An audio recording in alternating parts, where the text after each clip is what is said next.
Helt sikkert guys, jeres stil den var pænt fuck. Der var ikke meget sag, der handlede om Hell Squad. Jeg ved ikke, hvem af jer, der har den slappeste stemme, for I rapper elendigt, og I snakker ikke af nemlig. Træner hver dag, måske at jeg skulle stoppe mig selv, for jeg Hell Squad i den forstand, jeg squatter as hell. Wait, bare fordi du scorer, så er du ikke utrolig fed, for du ser sgu godt ud, men har slet ingen personlighed. Jeg er nok lige at du er stranger, det er mig, der kan ramme dine mangler, for jeg er den kærlige type, du vil altid bare gå op og fremme for andre.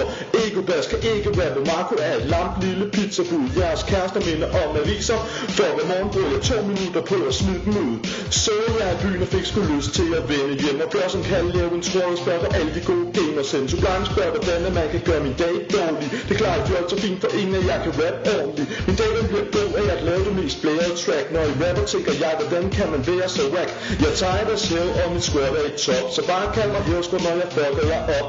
I fuck op, på stop op, for Lasse han er top dog. Waver in the game, så nu er det mig, der styrer Locksport. At Bose Marco Wave, det var den største drøm, men de fløjer som en eller, der kører tør for strøm.